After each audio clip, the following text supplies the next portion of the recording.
दिल्ली में यमुना को लेकर सियासत काफी तेज हो चुकी है और ये प्रमुख मुद्दा है। दिल्ली के चुनाव में केजरीवाल के पुतले के साथ यमुना पहुंचे। ये देखिए तस्वीरें भी लगातार न्यूज़ 24 आपको दिखा रहा है।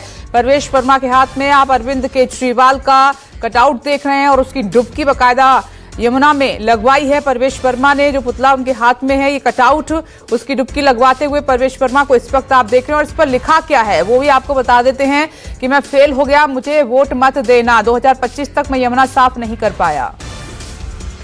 दिल्ली का महाठग है, महाभ्रष्टाचारी व्यक्ति है, महा झूठा व्यक्ति है, उससे दिल्ली को बचा लीजिए। मेरा आपसे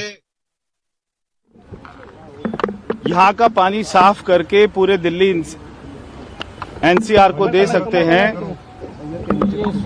यहाँ के मीडिया वालों ने अपनी नाकों को भी ढक रखा है क्योंकि यहाँ पे स्मेल बहुत ही खराब है। हम ये सारी यमुना मैया का पानी साफ कर सकते हैं। ये कोई साफ करना रॉकेट साइंस नहीं है। इसके अंदर में 8-8 मीटर तक की सिल्ट जमा हो गई है, कीचड़ जमा हो गया है। सारी सिल्ट को मशीन द्वारा निकालना, दोनों तरफ 28 किलोमीटर में जो भी नाले यहाँ पे गिरते हैं वहाँ पे सीवरेज ट्रीटमेंट प्लांट बनाना, वाटर ट्रीटमेंट प्लांट बनाना, दोनों घाटों को, दोनों तरफ के घाटों को पक्का करना, यहाँ पे 10 लाख के करीब में आयुर्वेदिक पेड़ लगाकर ये पूरी यमुना मैया को अच्छा कर सकते हैं। जैसे हमारे यशस्वी प्रधानमंत्री मोदी जी ने साबरमती रिवर फ्रंट को बनाया, वैसे यमुना रिवर फ्रंट बना सकते हैं।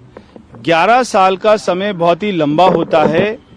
अरविंद केजरीवाल ने बार बार कहा कि मैं यमुना को साफ कर दूंगा, अगर मैं साफ नहीं कर पाया तो मुझे दिल्ली की जनता वोट मत करना। 8,000 करोड़ रुपए खर्च किया यमुना मैया पर। ये 8,000 करोड़ रुपए कहाँ चला गया, आपको 1 रुपया भी खर्च किया हुआ नहीं दिखाई देगा। इसलिए उसकी तो जांच होगी ही। मगर मैं दिल्ली की जनता से मेरा हाथ जोड़कर, मेरा शीश नीचे करके सबसे प्रार्थना करना चाहता हूं, कृपया करके दिल्ली को बचा लीजिए। 5 तारीख को आपके पास में मौका मिला है। एक बार जो आपने ऊपर सरकार बनाई है मोदी जी की, देश में वही सरकार, उसी पार्टी की सरकार दिल्ली में भी बना दीजिए ताकि दोनों सरकारों में झगड़ा ना हो और दिल्ली की जनता 10 साल तक, 5 साल तक ये ना सुने कि मुझे कोई काम नहीं करने देता। पर उनकी मौजूदगी है। दिव्या, देखिए यमुना की साफ सफाई बहुत बड़ा मुद्दा है और इस पर सियासत भी जोरदार तरीके से हो रही है और बीजेपी ने इसी मुद्दे को लेकर अरविंद केजरीवाल को, आम आदमी पार्टी को घेरा है। तो इस पर हम देख रहे हैं, अभी इसके बाद हो सकता है अरविंद केजरीवाल की प्रेस कॉन्फ्रेंस भी है और उस पर जवाब भी बाकायदा दिया जाए। लेकिन इसको वोट बैंक में भुनाने की बीजेपी पूरी कोशिश कर रही है। बिल्कुल विपनेश, देखिए यमुना मैया किसको जिताएगी ये तो 8 फरवरी को पता चलेगा। लेकिन एक बात साफ हो गई है कि दिल्ली विधानसभा चुनाव में इस वक्त कांटे की टक्कर है। त्रिकोणीय मुकाबला तो है ही, लेकिन आम आदमी पार्टी और बीजेपी में कांटे की टक्कर है। इस वक्त मैं यमुना घाट पर ही मौजूद हूं। अभी तक हमने देखा विधानसभा चुनावों में सामाजिक और जातिगत समीकरण देखने को मिले, लेकिन अब इसे साफ तौर पर आस्था से भी जोड़ दिया गया है।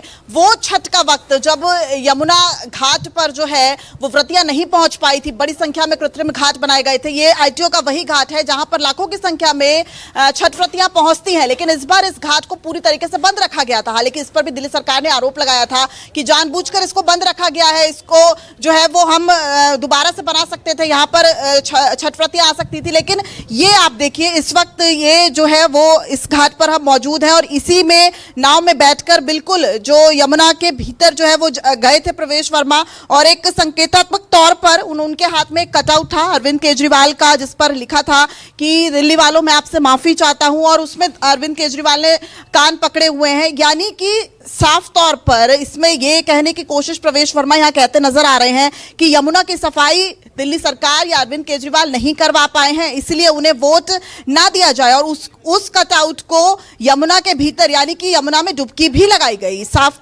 इससे पहले हमने देखा उत्तर प्रदेश के मुख्यमंत्री योगी आदित्यनाथ जब करोल बाग की जनसभा में पहुंचे थे और उन्होंने जिक्र किया था कि मैं अपनी कैबिनेट के साथ तो गंगा में डुबकी लगा के आया हूं, लेकिन क्या अरविंद केजरीवाल डुबकी लगा पाएंगे? तो अब उसके जरिए जो एक पूर्वांचली मतदाता है, और ये तो बिल्कुल क्लियर है विपिनेश की दिल्ली में 40% पूर्वांचली मतदाता है, लगभग 20 से 25 ऐसी विधानसभाएं हैं जहां पर पूर्वांचलियों का दबदबा है।